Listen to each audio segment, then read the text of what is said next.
All right, everybody, and welcome to our daily space weather video here. This is the in-depth fields and features and more segment. We're starting things out looking at the earthly geospace, the magnetic environment around planet Earth, Earth's magnetic moment from space. It's our geospace magnetosphere movie. We're showing magnetohydrodynamic pressure, and this run should be the past 4 hours as we see a high-speed coronal hole wind stream arriving. We also see the rising and evolution of Sunspot 2975. We'll get to it. We'll show you some fantastic close-up imagery of it. It's produced a nearly M-class flare already, and it's barely getting started. Again, that's the last 4 hours of magnetohydrodynamic pressure, looking at Earth's magnetic moment out to about 12 Earth diameters there. And here are your GOES magnetometers readings over the past 3 days. And we might see some pretty spiky readings showing up there on the GOES magnetometers in that there is a high-speed coronal hole wind stream showing up. Coronal hole wind streams typically are associated with solar wind velocities over 500 kilometers a second, and we've got it. Next, looking at Earth's magnetic moment from the ground. This is ground magnetic perturbations, our other geospace content for the day. 4 hours of magnetic flux density from Earth's magnetic moment from the ground. So not a whole lot of changes going on with Earth's B field at the moment. Geospace delta B changes to Earth's B field, and we'll show you the sun's B field momentarily. First, some more data, such as the real-time solar wind. So the real-time solar wind you can see here as we forecasted last night to those of us on the Smash team at smashomash.com/Smash team. We sent out a forecast that we would see this rise up more over 500 kilometers a second. It was just barely 500 kilometers a second. We've seen it get as high as about 580 kilometers per second. Current conditions are more like 550 kilometers per second with a density of 8.26 protons per cubic centimeter. Now, if we suddenly see the BZ shift into negative, we could see this turn into geomagnetic unrest conditions quite quickly here. At the moment, it's not really what we expect. It is a North Pole-oriented coronal hole stream. You can also see this increase in the plasma temperature over the past 12 hours. KP index, a measurement of global geomagnetism, is at 3. And again, if we see a strong shift in the BZ, this top pane, the red line here, if we see that shift into a strong negative signal, we may see sudden geomagnetic unrest conditions. We can expect this coronal hole wind stream to last for a couple of days, as there are quite a few well-defined coronal holes just moving past the earthly zone now. So we may see multiple pulses, but we can expect to see a heightened solar wind speed for a couple of days. Next, the heliospheric current sheet. Earth is in a North Pole current sheet. We don't expect any changes to that coming anytime soon, especially because of, well, actually, we are expecting a South Pole current sheet to make its way here because of Sunspot 2975. So check this out, this South Pole current sheet. We expect this to be at Earth by tomorrow's video.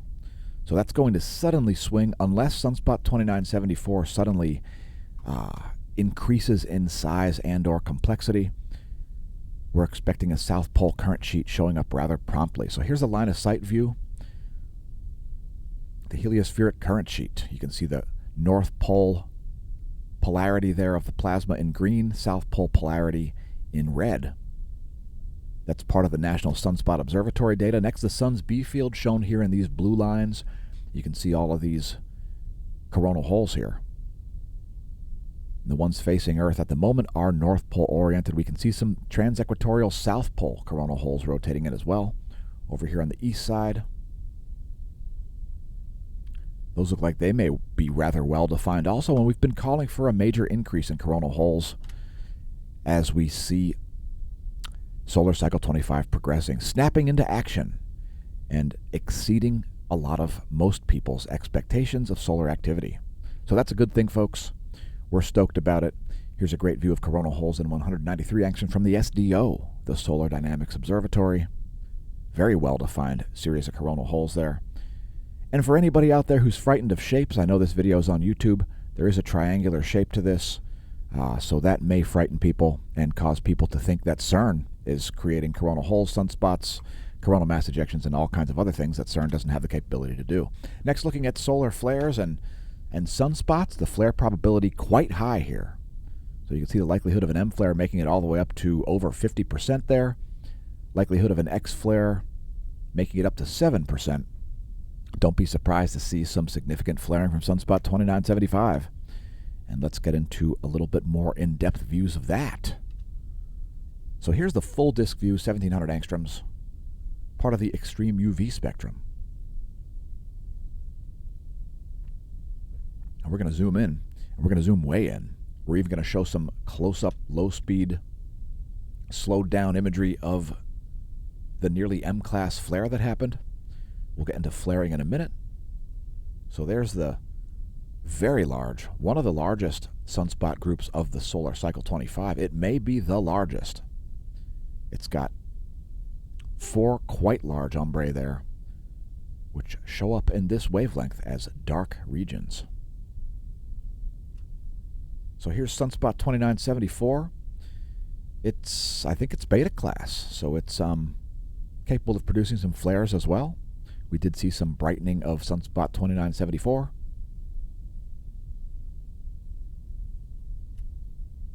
And here's a slow-mo of 2975.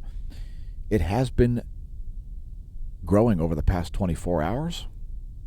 It's been gaining some umbrae there in the trailing region behind that largest umbra. We see these regions back here growing a little bit. It did produce an M 8.17 class solar flare, so some major X-rays coming out of that. It did not produce any relativistic particles, at least not that have shown up yet on the GOES proton flux. And here's a close-up in 94 angstroms at slow motion. So we've reduced this. Most of our solar imagery is at 30 frames per second. This one we've slowed down to 15 frames per second. 94 angstroms and 131 angstroms take more images per minute than the other wavelengths. They're specifically formulated to view solar flares. So we'll let this play through one more time here.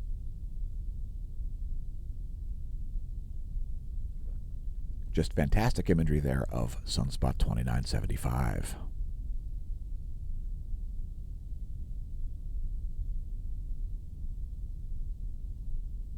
There you can see that large C8.17 class, nearly an M class flare happening there in the leading portion of that sunspot group 2975. Next, a solar system forecast. Yes, there's a planetary alignment between Earth, Venus, and Mars. Oh my God. I'm very frightened of that. Oh noes. Not 3 planets in a straight line. It's very scary. Pardon the sarcasm. Let's show a 1-week forecast. There's where things will be in a week. We'll be approaching another new moon. We're about 8 days from a new moon. It looks like April Fool's Day will be a new moon. Next, a star chart. I like to know what's going on above my head. If you're up before dawn and you have a clear horizon, especially a low horizon, you may see Mercury and Jupiter and Saturn and Venus and Mars all rising ahead of the sun. The moon moving into a setting mode here in Lehigh Valley, Pennsylvania. And we'll show a coronal mass ejection watch. We don't really see any, but we'll show the view anyway from Lagrange 5 and Lagrange 1. Lagrange 5 over here on the left, that's stereo A's coronagraph. Lagrange 5 over on the left, Lagrange 1 on the right. From this perspective, Earth would be behind you. From this perspective, Earth would be off to your right. No CMEs to cover, but lots of exciting stuff happening, and we're delighted about it.